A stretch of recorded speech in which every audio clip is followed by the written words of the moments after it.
Hello out there to all my precious little freaks and creeps. I'm Taylor, your casual crypt keeper, and I've got something for you. As always, welcome back to Top 5 Scary. Now today we're going to be doing a little bit of Googling. Yeah, that's what I do all darn day already, but now I'm sharing this with you. We need to be plenty careful with what we're doing though, okay? We're Googling some of the stuff you'd wish you could put back. This is the top 5 unsettling things that you should never Google while alone. I'm only doing it because I've got you guys with me to feel safe. Make sure you're in incognito mode, by the way, if you're not already. And let me know down below which one of these things is going to be stuck in your head while you're trying to get to sleep. Let's get to it. Number 5, fatal familial insomnia. Just off the top of this list, I will say, we're a scary channel, I get that, but I really wouldn't recommend this video as a whole if you get kind of spooked easy, especially about anything medical or if you've got to sleep later, because this video is going to be full of the kind of stuff to keep you awake and wriggling. Kind of like what we're starting off with today with our first unsettling thing to ruin your evening, fatal familial insomnia. FFI, it's a fatal genetic disorder that affects the brain. Now, forgive me for some science talk I don't fully understand, but FFI passes in an autosomal dominant manner, meaning in English, if you have it, there is a 50% chance that you'll pass it on to your next of kin. Now, the onset of FFI occurs in the middle age. That's in your 40s and 50s, not way back when in the Kingdom of Bavaria. It's characterized by insomnia, as you could have guessed. Have you ever experienced insomnia? You know, tossing and turning, no amount of warm milk or rain sounds in the background able to get you to sleep. It's awful. I had it a lot as a kid. Well, imagine if you were completely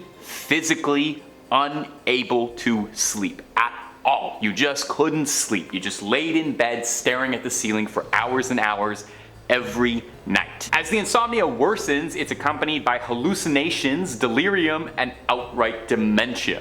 Death can occur within a few months or years at the onset of symptoms. Now, before you start sweating and calling your doctor, let me reiterate, this is extremely rare. As of 2022, 30 sporadic cases have been detected, and this gene has been detected 70 times. Now, that's 100 instances. There are currently 8 billion people on the planet, so that is less than 0.000012 for 99% of the population. That is, and it's significantly less than 1% is what I am trying to get across. But it's enough that once you learn about it and know that there exists on this planet an incurable disease that stops you from sleeping and then it leaves you with terrifying nighttime hallucinations and delirium, it's easy to see how that might keep you up at night. And if you're looking for some more videos that maybe they'll gently lull you to sleep, I know some of our fans like listening to us to go to sleep to. We've got lots and lots of that on the channel on just about any topic you can think of. If it's freaky, we've done 2 or 3 videos on it, I promise you. Hit subscribe,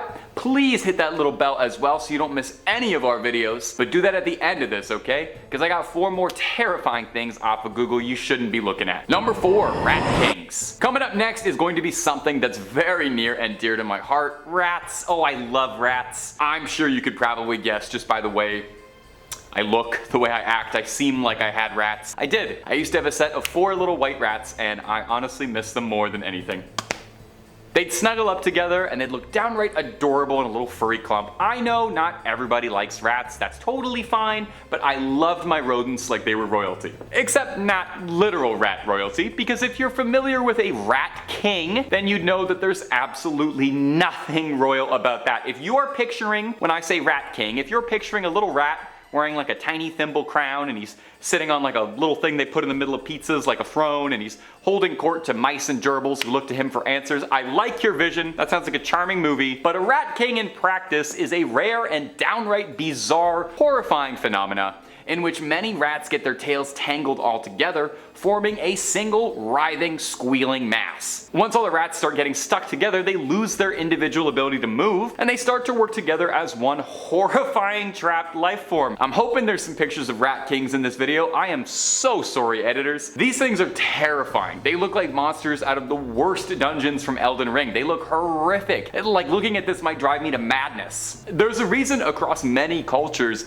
rat kings exist as a dark omen, and all kinds of myth and superstition follow around in them. So yeah, I like rats. I like them when they're individual. I like when they all sleep in the same bed, but I really like when they have separate consciousnesses and separate bodies. I think most of us should live like that. Rat kings do not happen very often, so if at any point in your life you do see a rat king, it might be a blessing. or a curse. I think it all depends on what happens immediately after you find that rat king, but hopefully you'll tell an authority of some kind. Number 3, anesthesia awareness. Let's take a little walk back from talking about rats and let's go right on back to talking about some medical anxiety. Now maybe it's just the casual crypt keeper's voice, but this list I went very medical and very vermin oriented. I tried to think of things that unsettle me. Personally, surgery stresses me out like crazy. I've got no problem with ghouls. I'll let a goblin I eat at my table. Snakes and spiders, all things nice. But when it comes to being under a scalpel, I turn green. Seriously, I can't stand it. Hospitals freak me out so much. I'll give you a heads up here. If you're the kind of person who gets really anxious about surgery, maybe you might want to skip this point. But the whole point of this video is to be unsettling, so I do think you can handle it. I believe in you. Anesthesia awareness is a very rare but incredibly scary complication that can occur with general anesthesia. It occurs when a patient is aware of their surroundings and the procedure being performed on them despite them supposing to be unconscious. It's horrific. You see, your body is asleep, but your mind is not. It's awake and aware. So imagine sleep paralysis, but someone is inside your guts rearranging your nerves. This goes without saying, but this is not a pleasant experience since this sounds like the average person's absolute worst nightmare. Anesthesia awareness oftentimes results in long-term mental health disorders, unsurprisingly, such as PTSD. I could not even imagine the intense pain, the helplessness you must feel, the panic. Generally, you're not supposed to be awake when someone's doing surgery on you. Now, again, I've told you that and you might be getting all kind of freaked out, maybe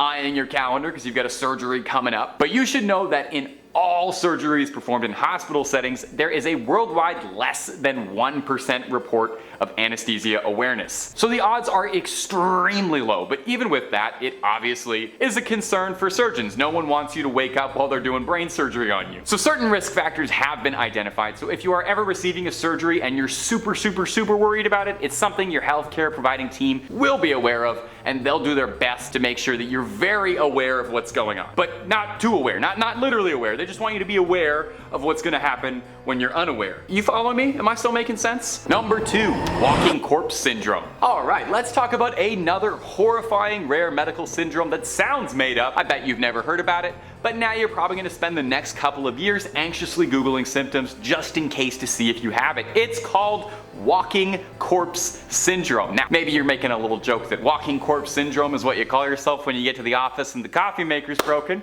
But in actuality, it's way scarier than that. It sounds like something out of a Stephen King book. It's sometimes called Cotard syndrome, possibly because walking corpse syndrome does sound a little terrifying. It's a rare and severe mental illness that causes a person to believe that they are dead, or that they no longer exist, or that they're immortal. Basically, if you have Cotard syndrome, you don't believe you're just a regular old guy. You experience these nihilistic delusions, these irrational beliefs about your existence, your death, your decay. Some claim to have lost their internal organs, blood, or even their soul. Now, this can come alongside a lot of other mental illnesses such as depression, schizophrenia, bipolar disorder. The cause of this syndrome is not fully understood, but it is thought to stem from abnormalities in brain function and structure. Treatment involves medication and psychotherapy, and in severe cases, full hospitalization. Now, like everything else in this video, I am telling you all these things because they're freaky.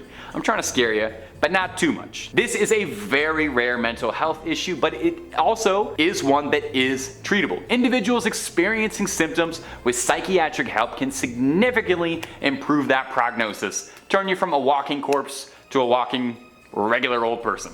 And number 1, cordyceps. Well, we have talked about a number of just horrible, disgusting things in this video, haven't we? We've talked about rats clumping up all together, merging into one horrific beast. We've talked about severe mental illnesses that make you shamble like a corpse. We've talked about never sleeping again. Why don't we finish it off and we talk about some real-life cordyceps zombies and just tick the boxes for all the things that happened in The Last of Us. If you've played the game when it came out in 2013, 2014, 2022, or you watched the excellent HBO adaptation of the original game, then you know that in The Last of Us, the world has fallen after a viral outbreak of a cordyceps fungus hijacks people's bodies, making them part of a larger mycelium, acting like zombies only looking for food mindlessly. Now, thankfully for us, as of the recording of this video, there's no such thing as a bloater or a clicker, so Joel can rest easy knowing that. But the science of The Last of Us is actually based in reality. There is a type of insect pathogenic fungus that is commonly found in tropical forest ecosystems, and this fungus can infect an ant, and well, there's not really an easy way to say this, but it kind of turns the ant into a zombie just like the monsters in The Last of Us. Now these ants don't start clicking and shambling around with their arms drawn, eating the brains of other ants, but it is being controlled and manipulated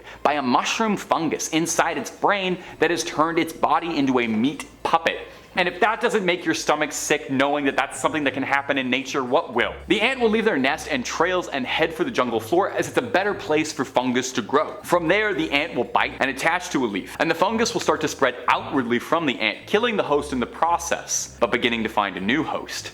Kinda like apartment shopping. Now, if you Google images of Cordycep ants, they are really unnerving. Seeing tendrils and parasites spreading out of a body, they look like horrifying designs from comic books and video games, but it's real life, baby. Nature is always more terrifying than science fiction. I mean, where do you think science fiction writers are getting all those ideas from? It's all the horrific things that are happening out there. That's all she wrote for this one, my ghouls and goblins. Thanks for going on this Google journey with me. I couldn't have done it alone. Creep on creeping on, and I'll see you in the next one, okay? Take it easy.